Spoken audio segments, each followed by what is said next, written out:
process and take that information and then apply it to your organization. They can support your other committees, but they're a group of your own people filtering out decisions. It's just an idea, but it's the type of ideas that we're looking for that will help us look for models that probably currently exist in positive deviation. A lot of people might already have positive deviation going on in your organization and you just don't know it because nobody's asked the question or no one's identified it.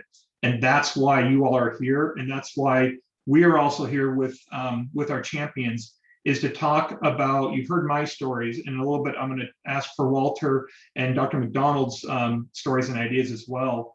But the challenge that we're asking, the big ask from this group is to please think about the items around retention that you have found to be significantly successful, and that if possible, that you have documented results, something you can say, this part of our retention plan works because of this, and this is how we've recorded it. The reason why the documented results are important for us is so that we can show that it works, that we have proof. Ideas are great, but we're looking for the proof. And that's why we wanted to kind of start with a video and share the background of what positive deviation is so you can see how it's framed. Matt, but we'd like to know, oh, what's that, Spencer? I've got that video whenever you're ready for it. Okay, we'll probably hit on it at the end. I think we're able to work kind of through it, Spencer. Sounds good. But if we need to, maybe we can kick it out again in a post email. But what we're looking for kind of is, what's your program doing? How does it apply to positive deviation? Is it duplicated? Can we replicate the effort? Did it cost you any money? If so, how much? A lot of positive deviation doesn't necessarily have to cost money. It's being able to apply an idea. But if it did, we kind of like to get an idea so that can be scaled. And then the documentation. So that's the big overlapping picture. That's the big ask, is to think about these things in your own organization or organizations you've heard of, and just kind of frame it that way so that we can get this information, share it nationally. And so with the other champions with me, with Walter and Dr. McDonald, they are also folks that in their own lights and ways have done positive deviation to many different routes. And again, maybe not have all explored it like we're doing now. So Walter and Dr. McDonald, as you're willing, do you have can you contribute with some ideas that you think kind of line up with this? Oh, you're muted there, Walter. I will yield to Dr. McDonald unless she's I have some, but she's a doctor. So I think she's 3 or 4 Mai Tais in, so we might need to give her some time, and then we'll. No problem. So nope, there she is. There she is. I'm here, yes. So first of all, I want to, hold on, now the captain's going to come on and talk, so I apologize. For Krista, once again. So first of all, I want to thank Spencer, thank Matt for the opportunity to be here with all of you guys. So when we talk about retention in the fire service, it's something that I get super, super excited about. This was the focus of my dissertation. And the reason I picked that was not because I felt it was something that needed study, is because my department was struggling. We were struggling to figure out what worked, because as for many of you, we were not retaining members. We'd get new members that come in and they would wash out, they would be gone, they wouldn't come back. And it was like, what's working? So I made it a priority to go out and study departments and to try to find a department that was doing something that was fixing this retention issue. And one strategy that popped up, and there were several that did, but one strategy that popped up was that a department had actually, rather than having the same old Monday night training from 6 to 10, they repeated that training different nights during the week. That way people that worked afternoons or midnights, or maybe they had to pick between little Johnny's soccer game or the fire department, they didn't have to pick that. There was and that same training was on Saturday or Thursday night or Wednesday afternoon. So what they did is they developed a lesson plan and different people were able to sign off that they could teach that lesson plan throughout the week. So different officers would take a different day. And so I'm like, will this work within our own department? Because we're really struggling to get people to training. And as you know, you have to have training to keep your certifications. And so we tried that within our department. And at first there was some hesitation from leaders like, nope, we're not going to do another night of training. And I'm like, well, listen, if people are willing, some of us officers are willing to take on a night, take on a Saturday morning and try this, can you at least give us an opportunity to trial this? And so it worked out really well. And we saw a huge improvement in that. So that was something that worked well for us. Wow. Yeah, I think it appeals a lot to the folks that are giving their time for the organization, that it gives a variety and it gives back to that desire to volunteer, that they can train and learn and be better at what they're doing so that they're more effective for their community. Yeah, absolutely. And one of the pushback that I got from some of the chief officers is, well, we're only going to have a few people at each nights or days of these training. And I said, but that's a few more people than you had overall. You got to look at the big picture number. And what it did is it allowed those folks that work 12-hour shifts or afternoon shifts to actually join our department, because they could make their training hours by coming on a Saturday morning or a Wednesday morning. So it worked out well, because we were able to then like open up our pool of recruitment and focus on other people, rather than, because a lot of times we'd say, oh, our training or our meeting nights are Monday night from this time to this time. People say, well, I can't do that because I work 12-hour shifts or I work afternoons. So that was something that worked well for us. You know, and it's funny too, how that also ties into recruitment in a way, because if somebody wants to join your organization and they know that you have this much variety and that there's that much, you know, that there's that much to get involved with, that's exciting. That's exciting to be able to offer that, or be at least open to offering it. Yeah, absolutely. And buying into this whole thing of positive deviance, you know, I think it's exciting. It's something similar. We do this with my full-time job. I work for NASA, and we're very big on thinking of new ideas, innovation. And I think that we have an awesome opportunity as a group. So I thank that IAFC for allowing us to come together, because we can be those champions and bring new ideas that we can share across the country. So as a group, and I think Matt said it best, none of us, just because we're a champion, that does not make us an expert. We as a group are an expert when we come together and share ideas together. So I challenge every single one of you on this call to share those ideas. Let's bounce them off one another and see how we can expand. And, you know, I get so excited about this topic. So, you know, I think that we just need to keep, you know, sharing and putting those ideas out there and really embracing this opportunity and the change. Yeah, I couldn't agree more. This is a pretty unique realm, and just off of when I was talking to Dr. McDonald about this idea in prep, she said at NASA they have a similar system to this innovation team, and they had a whole system in place as far as people submitted information and how the communication went back and forth.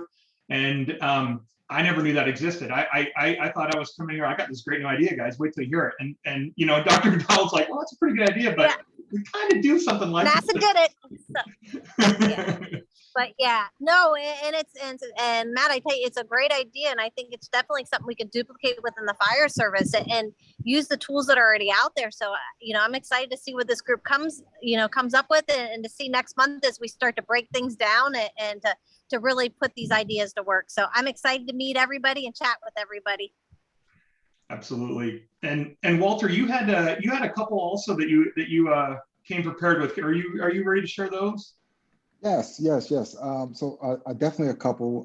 I've been thinking about this a lot since we all kind of started, and in doing the research and the reading, I've come to realize that I've always been a positive deviant. I'm glad they finally threw the positive part on there. And so, you know, and in a really, really simple term, it's someone who thinks outside the box and is able to get results, right? And is able to produce by thinking outside those lines, or outside the box, or outside the norm. And, you know, everyone has the same type of resources. So an example that I shared yesterday with a friend of mine, actually, it's going to be outside of the fire service. But again, just shows you how what we're talking about and laying that groundwork is I joined a fraternity, and during our process, we had 13 individuals who were all joining, and we were all given an assignment to come up with 1,914 blue M&Ms each.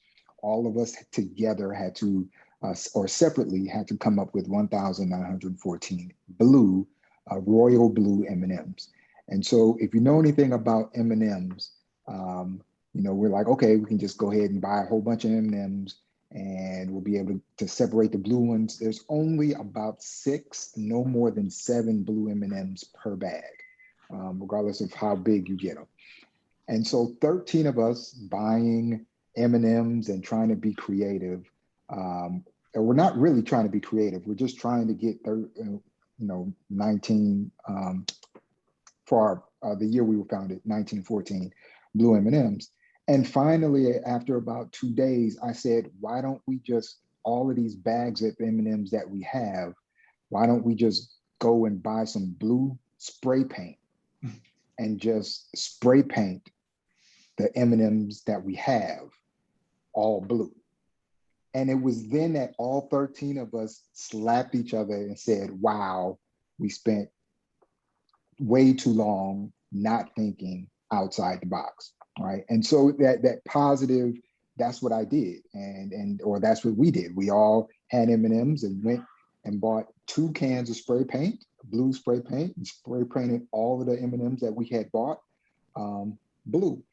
And it's one of those things of it goes down the line. Someone called us and said, hey, I heard you guys had this thing with the M&Ms. What'd you guys do? And so, they were a fraternity organization that was in Korea, and they were going through the process. So they reached out. And so we gave them, the information, and it's, they eventually had to be changed because everyone found out, but it wasn't a challenge anymore because people started utilizing the resource that someone had already done, thinking outside the box. Wow, sitting here, we spent almost $400 on M&Ms when we could have just probably spent $40 and painted them blue. So it's just that thinking outside the box, and those are that's what we're thinking. So within the fire service, I came up with an idea. We were having, like most, having an issue looking at or just getting people that already have an affinity or want or desire to be in emergency services. And I had never heard of CERT before. And most people hopefully have a CERT program near them. But these are people that are already engaged, who are already volunteering time and energy and resources and going to training and are ready to answer the call in case something happens. And so I presented it to my board that I was going to go to a CERT meeting in Montgomery County. And out of the 9 to 11 board members, about 5 of them said, yeah, good luck with that. And we ended up with 2 actual volunteers who came in with 0 training, went through EMT, and are still staffing to this day. And it's been almost 2 years. And so it's just that thinking. These are board members that are, and we've had board members that are lifelong members that have never thought about going and reaching out to the CERT program. And it was the positive deviant who says, hey, let's do this. And it eventually worked for us. So that's what we're looking for. We're looking for those nuggets. We're looking for those things. Man, that works for you. And it seems so simple. And man, I didn't think of that.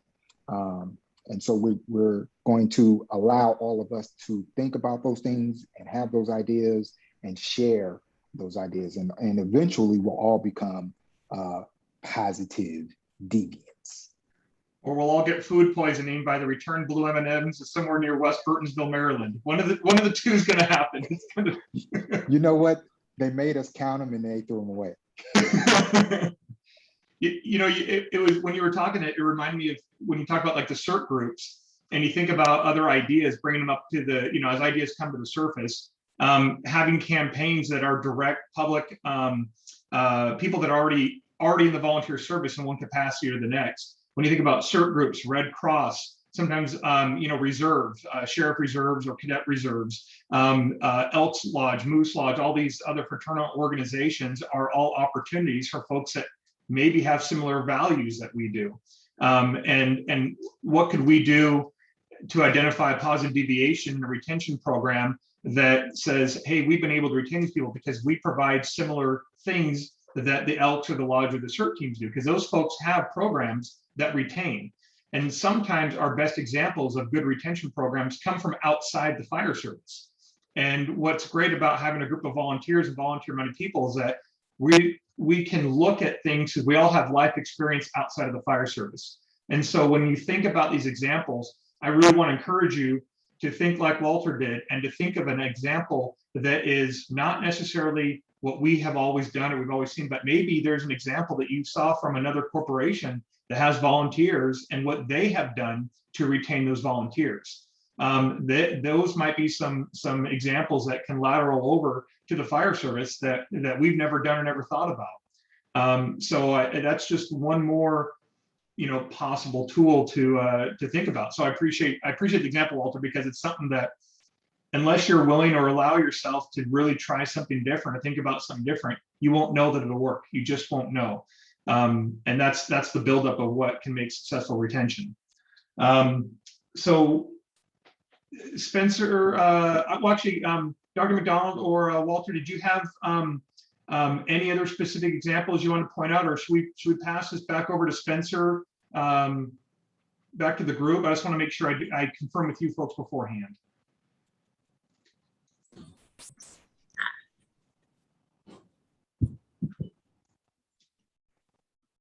I think we turn it back over to Spencer, and so I'm curious what the group has to say.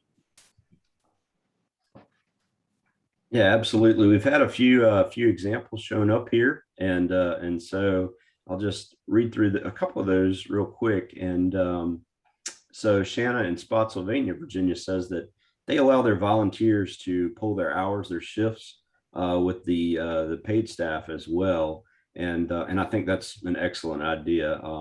The idea that you have to do it with the volunteers. We're all one big department, so there's a lot of things going on there. We need to come together as a team, or we'll be separate, and it won't be a good thing for either part. But it's also a way to be flexible with your recruitment. So when people are looking to join, you can have some flexibility to offer them. And then I also know that, let's see, we did have somebody else. No, I take that back. I thought we had somebody else. But really what we'd hoped to do also was we wanted this to prompt you. We wanted this to make you think, to help you understand what this is all about. And we want to give you some time. We've spent a few months on this actually, and we wanted to give you some time to think about this. I'll be sending you some emails to kind of prompt you.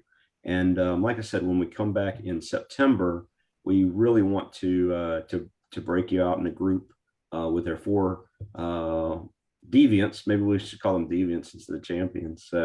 But with our 4 champions, with the idea that they will talk with you in a small group setting and really pull out those ideas and kind of work through them. But we're going to kind of prompt you a little bit along the way. And so hopefully we can get there. I do want to share the video because it is good to see what this is about. And I'll ask Matt, can you be the guinea pig? I think most of y'all know we've used Teams up until this is our first RRC meeting using Zoom. So I want to make sure that I have the sound coming on the video as well. So let me share my screen here. Oh, I see the button that says share sound. So we're going to try this and this works. What keeps you awake at 2 o'clock in the morning? Whether it's the well-being of your children or a problem in your community or organization, the challenge you're facing might seem intractable. But what if the solution to your problem already exists, hidden in plain sight? Positive Deviance is about identifying and solving complex problems by learning from the people who succeed despite their challenges. In the last 30 years, Positive Deviance has helped millions of people in more than 65 countries solve their complex problems, thereby contributing to social change. A unique feature of the approach is that in every community there are certain individuals, groups, or organizations who are positive deviants. They have unique behaviors or strategies that enables them to easily adopt better solutions to prevalent problems than their neighbors, while having access to the same or less resources. When community members discover what works, they can incorporate the behaviors which produce better outcomes. This approach was instrumental in reducing childhood malnutrition in Vietnam from 52% to just 6% in the years from 1991 to 2000 because Vietnamese families who were positive deviants shared their uncommon behaviors and enabled others to adopt these.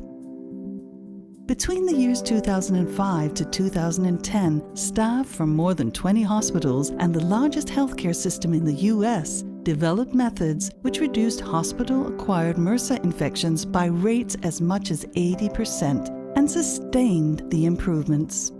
And in 2018, women entrepreneurs from Palestine tackled the financial inequality problems and learned from other women just like them and family members how to generate independent incomes, while Palestinian men prevented the problems with child and cousin marriages by learning from each other and giving each other advice.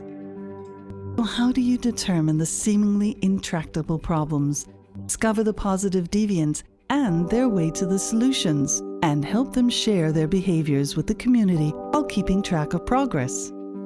Go to www.positivedeviants.org to find out. So I think that's a great little video that kind of shows, just what it's all about. Hey there, homeowners. Do you pay over $100? Am I still sharing? You want to hear what the homeowners are paying? Hey, Matt, you hear me? Yep. Okay. All right. So yeah, and I think it's really a great, it works great in the sense of, what we're trying to do here. We've over the years, we've tried to tackle recruitment and retention by sometimes just trying to look at different ways internally, and I almost call them gimmicks. We've all been to conferences. We felt psyched up to go and hear something, and we go there and we hear a few recruitment tidbits and this, that, and the other, but we really don't hear true things that can help us and that can be scaled, like Matt said, across the country to different departments. So we're hoping to hear some of those things from you. I know that a few of you have been putting in some different things in the chat. I know Alex shared a great example of in New York where they set up platoon systems. And you can imagine you're a part of the department and you're feeling those, we always talk about Maslow's hierarchy. You're feeling those things, but you're feeling it on a much closer level as part of a platoon, that sense of belonging, that sense of really being a part of a team and kind of thriving on that team and being beneficial to that team. But the idea that you can make your own logos and set up your own groups, that's pretty cool too. And you see that on the career side in fire departments, having individual companies have their own patch in larger departments. They know that's a good way to kind of breed that teamwork. So, and Shanna also shared that they have a platoon type system, very similar. And but yeah, it's just a really great way of doing that. I know, and I know there's been a lot of departments across the country that have done that as well. We really were fortunate. So we have a VWS research team, and we're actually conducting some different studies. But one of the things that we're going to do, it was this positive deviance, and that came about because one of the people in our team has no background in the fire service, but we brought her on because of her background with Save the Children. And so her name is Caroline, and she's with our research team, which is let's see, about 6 of us.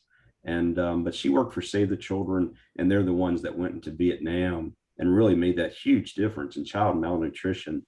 And it's just so significant. But this system, this way of thinking of how to change things is what we hope to bring to you. So as I said, we'll be prompting you over the next month. Our next meeting is the 23rd, and that's when we'll break out into groups, and hopefully we can get you to come back with some ideas of what you're doing, and we can really take a look at those. And then the following month, we hope to come out with some recommendations based on what you've told us and your ideas. And hopefully we can come out with some recommendations, not just for this group, but other departments across the country as well. So yeah, we're excited with what this may bring. And so unless there's any questions or anything, I kind of like to shift gears to what we normally do of successes and challenges, but I don't want to leave if we have any questions about positive deviance or anything about what we're doing here. So any questions? Excellent, excellent. So if you are a veteran of our monthly meeting, we do a successes and challenges. So if you have any successes or challenges that you'd like to share, we always love to hear the successes as well. Please unmute and let's hear them.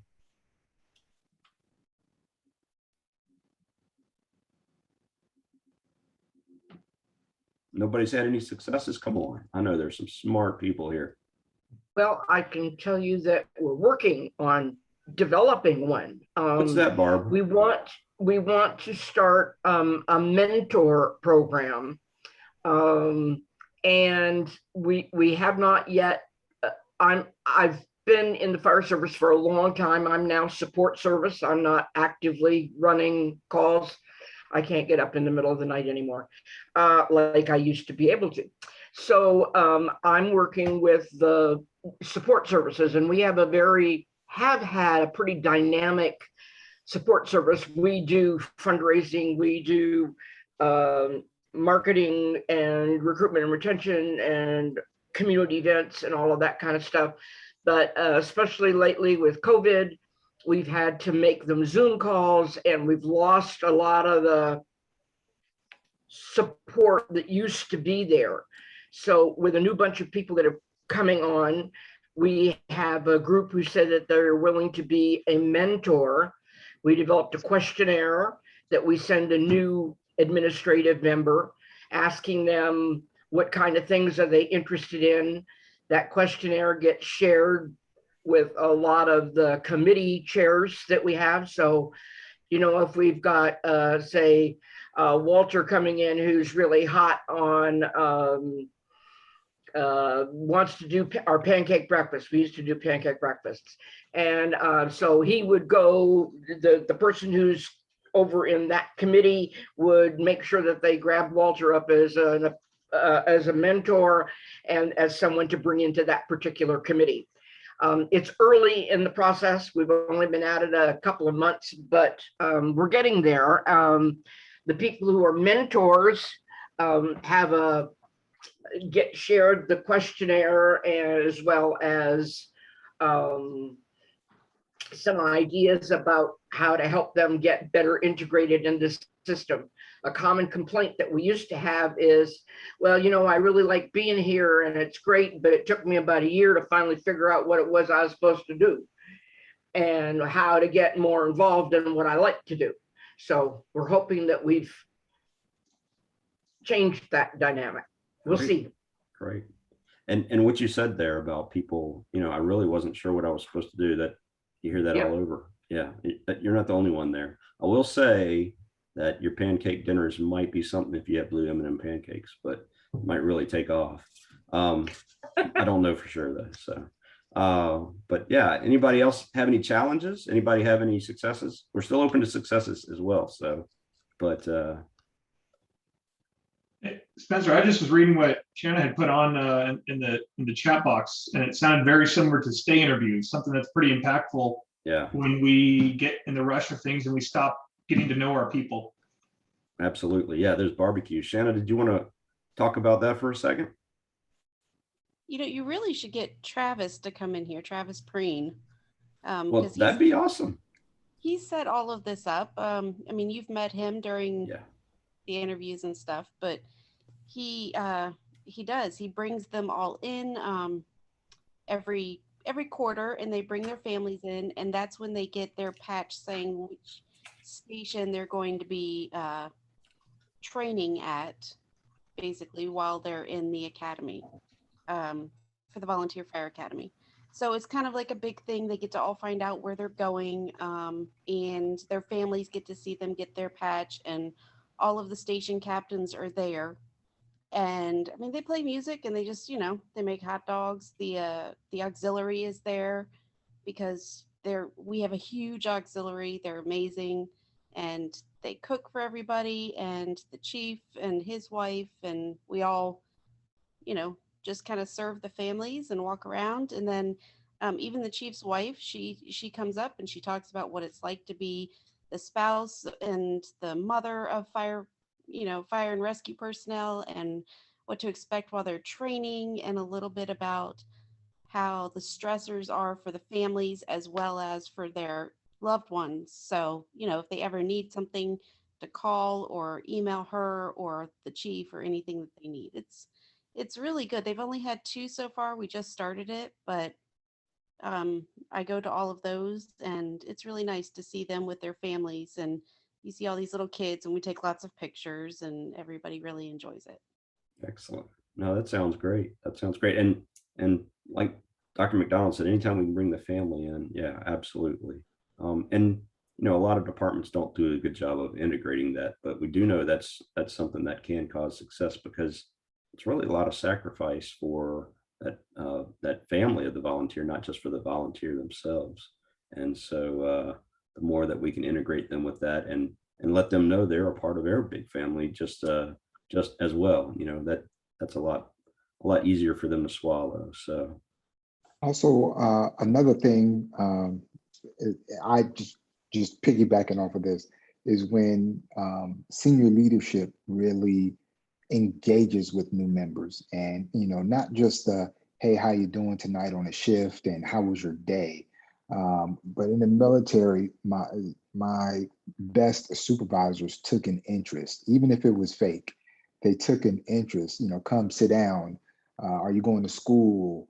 You know, getting to know me on some type of personal level, besides just, hey, here's what we're going to do on drill and here's what we're doing. But that one-on-one interest of to be able to say, hey, how are your kids? How's Michael doing? You know, for the chief of the department to know who your kid is and you're a new member. Man, that you talk about getting the hooks in somebody. Yeah, that's invaluable right there. Like that's the best. absolutely. You know, Walter, playing off just, and again, I know we're all kind of playing off each other, but it's right near where I'm from. Chief Brian Jensen at Yamhill Fire, they have breakfast every morning at the fire station. He did it because he goes, I'm just gonna eat breakfast anyways. I might as well do it at the station. If other people want to come by and have some eggs with me or have some toast with me, great. They can come by and hang out. He's been doing it now for well over a year.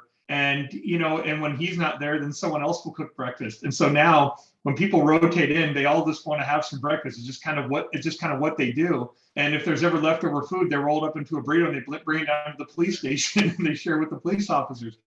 And so for them, it was an organic effort. There's nothing written down that says they're going to do breakfast. Certainly, there's nothing that says they have to do breakfast. There's nothing of that is formal. They just do it. It just fell into it that way. And I think that's kind of where it's been pretty cool to do that. And I know that I think I talked to Dr. McDonald about this a while ago or something on this thing. I can't remember, but just the idea of doing something that doesn't have to be written down. You can just do it because it's what you do. Spencer, I got a question and I for wanted the to kind of piggyback on. Oh, sorry. I'll let Candace go, and then I'll come to you, Bobby, if that's okay. That's fine. So I wanted to kind of piggyback on what Walter said. What I challenge all of you is to take a note from hairdressers. Hairdressers, everybody says, how do the hairdressers remember about my kids, my family members? Well, my mom was a hairdresser when I was little, and they actually kept an index box of little index cards for all their clients, and they would write what their kids' names are. You know, if somebody was going on a vacation, each time they met with them, they would take a note. Well, we as officers can do the same thing for our firefighters. And then somebody said, what's a hairdresser, Spencer?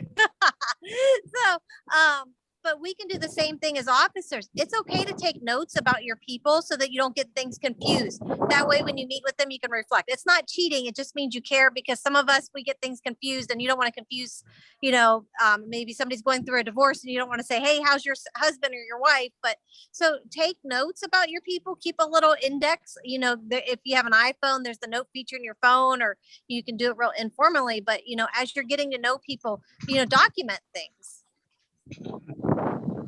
Oh, that sounds great. And Bobby? Yeah, the 10 squads here in the city, along with our special response teams and the career EMS, we're all stakeholders, and we're going through a rebranding and messaging. It's been going on for over a year. Looks like we're about to bring it, hopefully, to a closure. But we've got younger people that really don't care. They just want to run calls and be trained and get all that. And then you get the older members who, they've really look at the importance of that message of 10 individual squads. But my question is, has anybody gone through a rebranding or a messaging process for their agency? And, can you maybe, if you got some positives or pros or cons or what, things that went right, things that didn't, and how has it worked out? Bobby, I'd ask for a little clarification from you. Do you mean simply changing your logo, maybe changing your name? Or are you thinking entirely your new mission, values, vision, all that? No, the mission and values, are the same. We're working with a population of the Hampton Roads area of a couple of million people that can volunteer with us, and it's trying to get these people that are coming in and out. Part of it's a messaging in the sense of the volunteer squads, but there's also a recruiting part there to it as well. And while they're trying to, they say, yeah, we're not going to, in the 10 rescue squads will still keep your name, but there'll be another name. There'll be maybe a patch. There may be a logo on each of the trucks that will show us as collectively as the volunteers of Virginia Beach service like that. And I know there's some groups that probably have multiple agencies in their county or something. I was just wondering if anybody has, if they've gone through that and how it's been. They worried too much and it all worked out in the end. And we're able to move on. Bobby, I don't know if this is exactly it, but I might be able to tell you a little bit of experience I had just very, very, very recently. And I can put you in touch with the fire chief out of Mustang, Oklahoma. His name is Chief Craig Caruth. They went through a rebranding. They had a very old logo and patch with a golden horse on it that was copied from a bar, a sign outside of a bar in their hometown. And they thought, well, everyone goes to the bar, they'll recognize the patch as well. And so they kind of wanted to change that, as you can imagine. So they talked to everyone in the organization to get feedback and to find out the similar values. And what they found was that many of the people wanted the Oklahoma symbol, the state flag symbol, and they wanted a particular set of colors they thought would look good with their apparatus, and they wanted it to be able to be represented on not just their engines, but they wanted their patches, their engines, their letterhead, et cetera. Yeah. So they had an entire group, a board, and they even invited community comments, putting together all the things that they value, all the things that were important to them to create an idea, a concept. And then they pulled me into it simply because I've got media experience. I was able to help facilitate their concept. And then they decided it, they shared it with the group in a PowerPoint presentation to show, hey, these are the values, this is why it lines up. And then they adopted it, and now they run it. And so offline, I'll be more than happy to give you Chief Caruth's information. Sure. And he might be a great resource for you to tell you his experiences, some pros, cons, and what lessons you may have learned. Thanks, that'd be great. Okay. And that did liaison into retention. So I'll tell you right now, the folks that have their fingerprint, their stamp on that logo, that design, and that patch, I tell you, the pride from that, the ownership, the feeling about saying, look what we had a role in is pretty tremendous. I mean, I'm in Oregon. That's the first time I've ever visited his department in Oklahoma, and I felt retained. I loved it. I like the community involvement, community engagement. I think that's really important. Yeah, it's special and it matters, and so that got buy-in. So, but anyways, I'll be sure, Bobby, to get you that information. Okay. Okay. Thanks. Hey, Bobby. My name is Jordan. I'm from San Juan County, New Mexico. We just we just had a rebranding of our department. We changed our name and everything. Not terribly, not huge. We went from San Juan County Fire Department to San Juan County Fire and Rescue. And the biggest motivator there was better describing what we do so that we can better educate the people who are potentially volunteers. Right. We're not just a fire department, right? We do all of it. But the way we did that is we held a contest as far as our new patch and logo. And we put it out to our volunteers. We had some really artistic volunteers. We came up with a really cool new patch and logo. It just so happens to be our 20-year anniversary of consolidating 14 different fire districts. So it was good timing. And it brought some of our old dogs, if you will, together with our new guys, because the new guys felt like they had new purchase in the department, and the old guys were excited about the new stuff going on. So we had a really good experience with it. I would recommend it to everyone. Great, thanks. Hey, Bobby. Sure. Recently, our town did a rebranding, and because we use our town patch, I got to sit through that process, and it sounds very similar to what Matt and you both discussed with the community involvement is a huge part of it. There were probably 10 focus groups of different members of the community that they brought together at different times, and basically they went through a series of questions where they tried to determine what values and benefits people saw from the community, and then they use that to basically recreate patches and taglines and mission statements and everything, so there was some consistency. I think the biggest thing that helped with that in the results was that when they finished with that report, then basically everything changed and everybody adopted that uniformly across the board, and they really started hitting those things hard. So I think once you get through the rebranding, because there was some resistance here locally to some of that, but just making sure that everybody gets the patch and everybody uses the patch and everybody uses whatever you produce, I think, and our community's seen pretty good results from that because it just is everywhere now, the stuff that they came up with. Cool. Thanks. So it sounds like you're on the right track, Bobby. Thanks. I appreciate all the help.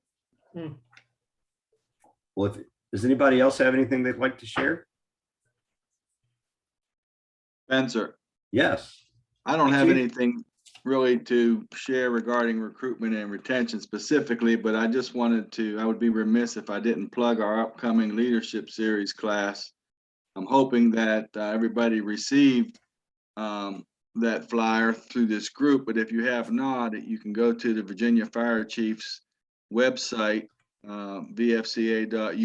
It's on the IAFC's VWS website, but basically it's a 6-part series, 6 ways, growing as a leader, 6 ways to build, engage, and retain your team. It's free, it's virtual, so there's really not a really good reason not to attend. We're hoping to have that Zoom meeting jammed with people. This is coming out of the Virginia Safer Grant for R&R. There's one every month, starting August 26th, and they're in the evening hours. It's a little more tougher for maybe the West Coast folks, but we're hoping that you can all attend. There's 6 different topics every month. And then for those that are in Virginia at our conference at Virginia Beach in February, we're going to have a 4-hour basically volunteer summit, so to speak. Our speaker is from the business world. She is not a fire person. So one of my big things through my whole career was let's look at how business does things. Sometimes they do things differently and sometimes better. So I'm hoping that all of you can attend, but pass it on to as many people as you want. If you need the flyer, Spencer can get it to you as well. He has it. But our goal is to jam up the Zoom channels that night and the rest of the nights through September through January. So please take advantage of it. It's our federal dollars at work. We feel we have a good program lined up for everybody. And although Virginia is funding it, it is wide open for everybody. We did not want it to be Virginia specific. So please take advantage of it. Walter, good to see you. I think I'll be working with you on another project down the road here in Pennsylvania. So I'm looking forward to working with you as well. And Candace, good to see you too. You and I have worked together at the Virginia Chiefs Conference before. So hope to see all of your smiling faces next week on the 26th at this event. Thanks, Spencer, for the time. Chief, thank you. And thanks to Virginia for opening that up to everybody. Yeah. And that speaker is really, not only does she have a lot of experience in the business side, but in looking, I watched a couple of her YouTube videos, and she's really dynamic and actually kind of funny and very engaging. So yeah, absolutely. Absolutely. It will not be death by PowerPoint. No, it won't. It'll be interesting. Spencer? Yes. Did I hear you right? I sent you an email, but did you say the next meeting is September 23rd? That's correct. And I know that's the same. We have something going on in Virginia. That's the night of the picnic at the Yep. At the Virginia First Responders Conference. Yes. Yep, I'm afraid so. So you'll have to miss the picnic, Martha. I'll be there as well. You can look at my phone and yeah. So okay. We'll figure it out. All right. Absolutely. Absolutely. So, well, I appreciate everybody joining us tonight. We got some good stuff, and it was great to hear y'all's side of things as well. And I do want to tell you, we do have some upcoming RRC classes. If you haven't taken the RRC class, we'd love to have you. And we do have some more coming up. Dawn's giving a thumbs up because she took it last week, and I paid her to come on here and give her a thumbs up. So, but if you haven't taken that, or if you have and you know of people who you think should or want to take it, so we have, if you're in North Carolina, I got to get my list here. If you're in North Carolina, we have a class coming up in Collington on October 2nd through 3rd. If you're in Virginia, we have a class coming October 16th and 17th in Botetourt, which is almost full, but we do have a few more slots open. And then for everybody else, we have one class in, I have to look at this calendar again. So we have Liberty Township, which is in Indiana. It's actually Plainfield, Indiana, just outside of Indianapolis. And that is November 20th through 21st. We also have one that I just found out today, November 6th through 7th in Wilmington, Delaware.